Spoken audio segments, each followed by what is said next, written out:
જય સ્વામિનારાયણ. તારીખ 11/12/2025 માગસર વદ છઠ ગુરુવાર. અભયસિંહજી દર્શન કરવા જૂનાગઢ જાય છે તો મારે એમની સાથે દર્શને જવા વિચાર છે. ઉત્સાહી રાજકુમારે પોતાના માતાને પાસે રજા માંગતા કહ્યું, જો ભાઈ, અભયસિંહજી ભલે જાય, પણ આપણે જૂનાગઢ જવું નથી. સ્વામીના સાધુ તો ભારે કામણગારા હોય, એ વળી ક્યાંક તમારી ઉપર ભૂરકી નાખીને એની કંઠી તમને પહેરાવી દે. માતા માકુબાઈએ યુવાન કુંવારને સંભવિત ભયનું કારણ દેખાડતા કહ્યું.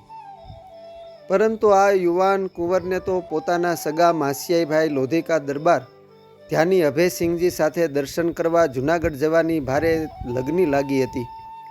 એટલે એણે માતાને કહ્યું કે હું કાંઈ નાનો બાળક નથી, તે સ્વામીના સંતોની વાતોમાં ભરમાઈ જાઉં. આપ મારી કાંઈ ચિંતા કરશો નહીં. કે દીક સૂર્ય ફરે પણ હું તો નહીં જ ફરું, બસ. માતા માકુબા અને ઘરના અન્ય સંબંધીઓ હા ના કરતા રહ્યા ને કુંવર તો પોતાનો ઘોડો પલાણીને અભયસિંહજી સાથે જૂનાગઢ જવા ચાલી નીકળ્યા. જૂનાગઢ આવી બંને દરબારોએ મંદિરમાં ઠાકોરજીના દર્શન કર્યા. પછી ધર્મશાળામાં આવી પૂજ્ય ગુણાતીતાનંદ સ્વામી તથા સંતોના દર્શન કર્યા. સ્વામીએ આદરભેરો આવકાર આપી એમને ઉતારા કરાવ્યા. સ્વામીએ જાતે પ્રેમથી પીરસીને એમને ભાવથી જમાડ્યા. દિવાળીના મંગળ દિવસે સંતોએ ધૂન, ભજન અને કીર્તનો ગાયા. પ્રેમાનંદ સ્વામી પાસે સંગીત શીખેલા ચક્કુભાઈ ગવૈયાએ ઠાકોરજી પાસે વાજિંત્રો વજાડીને સુંદર ગામણું કર્યું.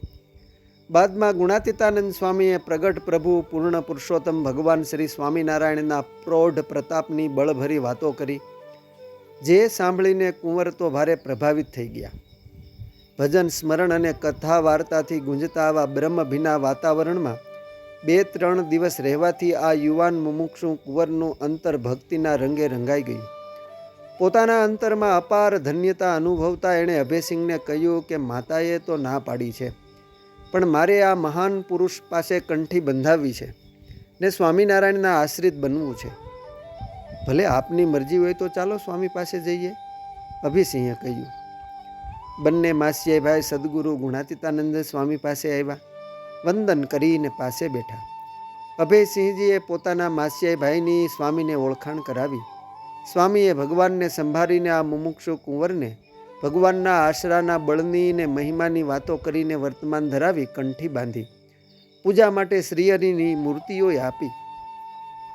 પાછા 2-3 દિવસ સંત સમાગમ કરી બંને દરબારો પોતાના ઘરે આવવા નીકળ્યા. ઘરે આવી પોતાના માતાને પ્રણામ કરીને કુંવરે કહ્યું કે બા, માફ કરજો, હું તો સ્વામિનારાયણ ભગવાનની કંઠી બંધાવીને ઘરે પાછો આવ્યો છું. મેં તમને નહોતું કહ્યું કે આપણે જૂનાગઢ જવું નથી?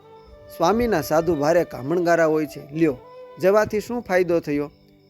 માકુબાઈએ પોતાનો પ્રતિભાવ આપતા કહ્યું, આપે તો મને ઘણું કહ્યું હતું, પણ ત્યાં ગયા પછી મને દેવદર્શન અને મહંત સ્વામીના સદુપદેશથી સ્વામિનારાયણ ધર્મની ઉજળાશ, નીતિમત્તા અને પવિત્રતાની સાચી વાત સમજાણી.